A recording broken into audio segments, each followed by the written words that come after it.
Hey, this is Sarah Parker with Kuba Media, and I'm going to walk you through our Software Selection Toolkit. This is a tool that you can use to select software. Now, I know it seems kind of unnecessary, but I'll explain some of the value and why this matters. So when most of us select software, we're usually just choosing what our friends or our colleagues recommend. That's not always the best choice. Obviously, we care about recommendations from others, but how do you know that something that someone is suggesting or offering to you isn't just what everyone is using? How do you know if it's right for your budget? How do you know if it's right for your cybersecurity needs? How do you know if it's right for your data residency and data governance policy? There's lots of things to think about. Even as a solopreneur, really should be thinking about these things, or a consultant. So many people can use this tool. And we'll go through about who can use those and everything in a bit, but first, just some necessary legal stuff. This is not legal advice, this is not cybersecurity advice, and this is not consulting. If you do have any of those questions, definitely seek out the proper professional that is either licensed for that or certified. So what this is it is a tool that basically takes my entire process, my entire process of how I select software in one resource. So it's a little bit of a structured analysis tool mixed in with a lot of educational resources. So lots of use cases, which I'll get into in just a moment. So first, this is a very unique tool. I haven't seen anything like it. Obviously, I'm a fan because I made it, but it really has some interesting utility and value. So as people have been asking me, is it an app? Is it a spreadsheet? Is it a workbook? It's kind of all three. So I built it so that you have all of the functionality and all of the resources, no matter what format you choose to use it in. Get access to all of the resources, whether you use the custom toolbar, which I will show you in just a moment, or not. And even when you print it, it is just as beautiful and has all of the resources indexed to each part of the spreadsheet. So it's very unique in that you can use it online, offline, or print it, and you have access to all of the resources instead of like normal, we're usually kind of stuck in an app interface and you can't print it or whatever that looks like. I didn't want you to be locked into any specific format. So that's kind of a little bit of the reasoning why I chose Google Sheets as this first iteration of this resource. When it is a spreadsheet form like this, your data is just within your spreadsheet. It's only shared with who you share it with. So it gives you a little bit more on the data governance piece, which you'll learn a little bit about here in the spreadsheet. And you'll also never lose access to it. If you're using an app and you love it, if the developer goes out of business, your app is gone. So is your data. So is your resources. So I wanted to kind of avoid that kind of like vendor lock-in type of thing. Now, if you do purchase, you do get all of the future updates. So don't worry, you're still going to get updates. It's just that it's just not in an app form. Also, on the app tip, I don't want one more app to log into. I don't know about you, but I'm tired of trying to remember all of my passwords and everything. So having this in a Google Sheets format is a great way to just avoid tech bloat and also make your digital footprint a little bit smaller, which is very important these days to consider. Now, all right, so let's get into it. I'll show you how the sheet works. We'll give you a little introduction. So this is the Software Selection Toolkit. This is a great way to do a structured analysis. When you're about to buy software, whether that's a lifetime deal for those of you that buy those, or subscription, or whatever that looks like, it's a really great educational and helpful analysis tool. So first off, if you do love this, reviews always help. Sharing it with a friend always helps us bring you even more value-driven tools. And we have had some requests too, as far as the format. We have had some requests to make this into like a Notion template. And some people do want like a cloud app version of this or an AI chatbot version. We can definitely make those, but you have to put them on our roadmap. And we have to know that enough people want it. So if you want something, put it on our roadmap. It's feedback.kuvamedia.com. and upvote other ideas that you like, and we will definitely consider making those tools. More often than not, we will definitely make them. We just have to know you want them. So this Google Sheet really helps streamline kind of your, we call it your software procurement process, or basically when you're going through your decision making, if a software is right for your needs, this is really going to help. Our friends and our colleagues and our family are always well-meaning when they say, you have to buy this, it's awesome, but that's not very objective. A lot of software is absolutely amazing, but how do you know if it's right for your needs specifically? This is really going to help you through that. So it's very much data driven. There's even a section that helps you avoid like emotional buying, like FOMO, fear of missing out, and all of that. You'll enjoy it. How this works is you have a structured process here where it goes through 5 rounds. And you can choose which rounds you'd like to use and which ones you don't need. So some decision-making processes are more in-depth than others, depending on what your needs are. So you may not need to use all 5 rounds, but the option is always there. So it goes through 5 rounds, and then there are a lot of different professionals that can use these. So it could be for evaluating new software. You've got making upgrade decisions, client consultations, internal audits, vendor comparisons, even professional education. So you can teach your team. You could be, a business owner, a consultant, nonprofit organization. Pretty much anybody can use these. And it's just a very, very versatile and educational tool that I think you guys will enjoy.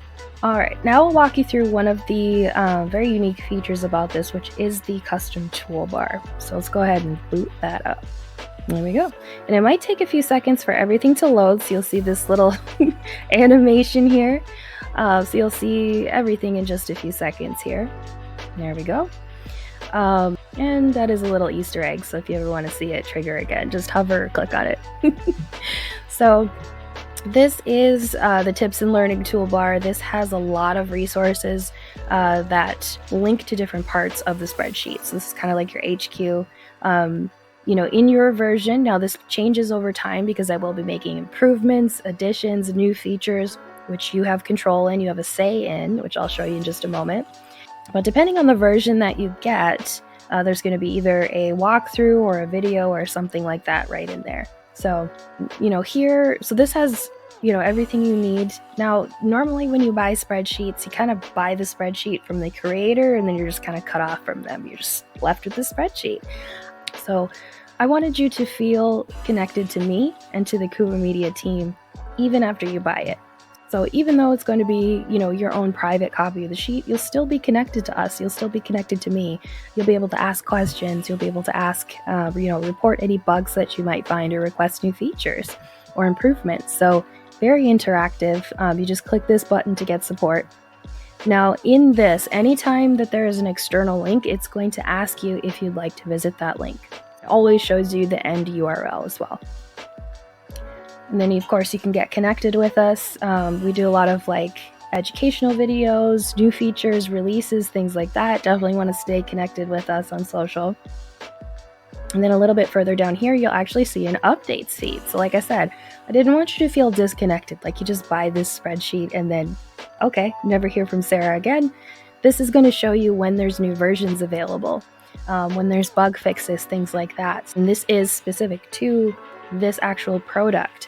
So, shortly after we released this, I added some new improvements, and then you can also sign up for updates if you guys want to be on our email list as well. Now in here, this is very interesting. This links to a lot of resources and educational resources and links to a lot of the content within the spreadsheet. So this is a great way as you're going through some of the stuff that you're going to see in here you've probably never heard of. This is going to give you that background. So my firm belief is anyone can learn anything. So this really gives you some really good background. So instead of taking a course with me, I put all of my knowledge right into this custom toolbar, which is, again, also accessible in the non-toolbar version of this. So if you're offline, you can't get to it. That's going to be accessible. And then if you print it as well, all of this information is even going to be in the printed version. So that's why I said this tool is a little bit different in that it is an app, a spreadsheet, and a workbook all in one. So in the help and tips section, so when you open these up, you're going to be able to see a lot of information related to different tabs. And to see more information, you just click on read more, and then you can also visit cell. That is actually going to bring you to that specific cell and highlight it in the spreadsheet for you. So, you can start your exploration by actually going through each tab, or you can explore and learn by using this. And then if you're like, oh, that sounds interesting, let me see more about it. Help and tips is a great place where you can learn about how to use this. It's got little troubleshooting things. So like if you want to clear a drop-down menu, I tell you how to do that right in here. Then again, these do get updated. You'll always see the updates feed, and you'll know when to get the latest version. So let's start here in round 1 general. Again, this is like 5 different stages. It's very comprehensive. You don't have to use all of these resources. Sometimes you might just need to use round 5. Sometimes maybe just a couple of them. Sometimes all 5 if it's a huge investment or a big change for your organization or your workflows. So you have a lot of versatility within this tool. Now here, all of the resources in the toolbar actually link to different things within each round. So, this is an explanation of what this is. So this first round, it focuses on providing like a general overview of the software and then exploring some like key features. So you can select, is this necessary for me? Just a quick, this is kind of like the high level quick stuff. Does it have CNAME? It does have, explanations that are built in here. And you can read through as you're going, and it kind of explains more. So like, in the necessity category, you're like, well, I'm not entirely sure. On a high level, how do I determine if it's necessary for me? There's always going to be little resources that link to, each of these cells in the toolbar. So that's going to be really, really helpful. You can also see it just by hovering too. So there's 2 ways that you can access that information. So it actually brings you through some questions to ask yourself, and then a little bit of background about what that selector means. Because again, some of this stuff you're probably not even going to know. It's going to be brand new to you, and this is going to be a great way to learn. In a lot of places, you're going to be able to also add your own resources. There might be features that are important to you, but I just put in some main ones that are probably going to be pretty much applicable to most people. Some of them may not be necessary for you, and you can just skip those. It's totally up to you. You can put in not applicable, you can leave them blank, you can use this any way that you want to. So let's pop over to round 2, which is background. So this is where we take a little bit of a deeper look. So round 1 is kind of like your general overview. Does it have the features I want? Just a little bit of information about it. To get your kind of macro overview of the software, get an idea of what it offers. Round 2 is the background of the actual company, the founders. We're going to dig a little bit deeper, and it's going to start to give us some insight. So each round gives you deeper insight into the software. So as you select things, different things will happen in the sheet. So different businesses and then people in different locales will have different considerations when they're shopping for software. So perhaps for the EU, the European Union, you're going to have thinking about data governance and data residency because of GDPR. If you're located in Germany, you also have your German requirements there of data residency, of making sure that German consumer data stays in German borders. So there's going to be a lot of different considerations for different businesses.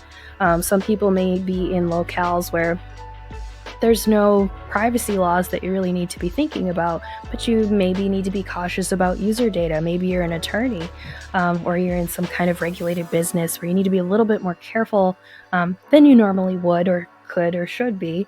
A little bit more careful about data governance than some others. This is going to help you just get some insight on things, but you get different messages depending on what you select. The people that need to be thinking about GDPR compliance, perhaps, the UK. We're now post-Brexit, so you want to think about that. And there'll also be like little maps and charts that link to things.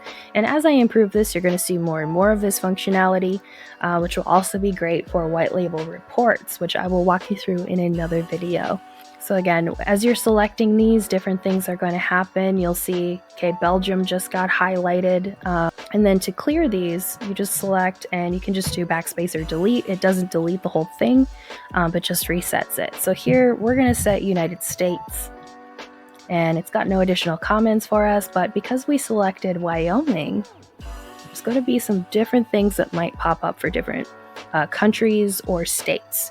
So like Wyoming, Montana, Delaware are 3 locales right now in the US where it's very popular for foreign entities or foreign ownership of companies to register companies, which is not bad. These states just have very business-friendly environments and rules and things like that allow foreign companies, to take advantage of those and serve the US market. So it's neither good nor bad. Again, its relevance is totally dependent upon your needs. So that's why this tool is so versatile. Now it goes through, it's going to go through founder backgrounds and all kinds of things. All right, now here in the security section, now again, disclaimer, this is not cybersecurity advice, it is not legal advice. If you do have any of those questions, please consult an attorney or certified expert for your needs. Also some other resources here. So data privacy is something that I'm very passionate about. It's also something that's very important right now as our world becomes more connected, and as we have so many like data breaches and things like that daily that we see in the news. There are some very important things that every consumer needs to know, not just businesses, not just professionals, but just stuff that consumers need to know as well. So, some of those things are data governance. That's how we control our data, what we do with it, which involves an aspect of cybersecurity, how we secure our data. We have things called digital footprints. Where is our data? How many times have you signed up for that free trial and forgot you had it? Well, that company has your data, so it's your digital footprint. Where is your data? Digital literacy is also a huge one. Is how fast and well can you adapt to learning, new technology? And this tool is actually a great way to kind of brush up on your digital literacy skills, especially if you've kind of been out of the software game for a while, or you're kind of not super comfortable with tech. This is a great way to start understanding some of the things you might want to be thinking about as a consumer and as a professional. Now, this is going to go into some kind of complex things. Again, take what you like and leave the rest. Some people may not need to dig this deep, and some people may just want to learn about what some of these things are, and I've built all of that in here for you so you can learn. So if you go into security section here, this is going to actually explain every single one of these. And again, you can just hover over and see kind of what the tips are in the notes and the education, or you can explore from the toolbar. And again, if you click visit cell, it's going to bring you to that specific cell and highlight it for you. So see how that pops up. So yeah, you just go through and make your selections. Again, if you have no idea what encryption means and you're like, this is a foreign language, we have those resources kind of built in for you to kind of help you learn and get to know these things. And then this section is the most comprehensive section. So it really goes through a lot. Authentication is how you log into an app and you say, yes, I'm allowed to use this. This is me, that kind of thing. It goes through even some of the risks involved. So like Magic Link, for example, might be one of the riskier ones, and it teaches you about why that could be risky. So it really goes through a lot. You've got privacy regulations, all kinds of things. So it's incredibly comprehensive. Now we're going to pop over into the financial section. And again, this is not financial advice either. This is just a tool to help you organize your analysis as you're going through and making your decisions and doing your analysis based on your needs. There are some things that a lot of people do not think about when they're selecting software. Obviously, you're going to look at the purchase cost. That is only one cost. Now, don't forget, time is currency, just like money is. Resources, there's sometimes other resources than just currency. So thinking about time, resources, and hidden costs. So obviously you have your initial purchase cost, you have your subscription cost, but do you have any IT support and maintenance cost? Does it cost more to set it up? For example, if you buy a CRM or any kind of project management tool, how long is it going to take you and your team or you to set that up? Can you do it on your own? Do you need to hire someone else? So there can be hidden costs, integration costs. When you link that software to other software you use on your own, or do you need to pay a professional? So that really goes through that. You've got your time estimate, and you can also go through funding. Is it sponsored? Can you get a grant for it? Is it an out-of-pocket cost? You're not sure. It really, really helps you go through that. Some of these costs might be as needed. It might be usage-based. Say there's like an API or something like that, or AI credits, or whatever that looks like. You can set your selectors properly to account for all of your possible costs. So this really is pretty detailed. This is round 5, gut check. So perhaps my favorite section. This brings you through kind of a cognitive analysis. So this helps you avoid emotional decisions or decisions based on what we call cognitive biases. So critical thinking is a framework on how to learn how to think properly and to reason properly. It's pretty cool. And the purpose is when you use critical thinking frameworks, it helps you hopefully arrive to a truth. Now, in proper critical thinking style, of course, you need to be open to that truth changing as new information is available to you.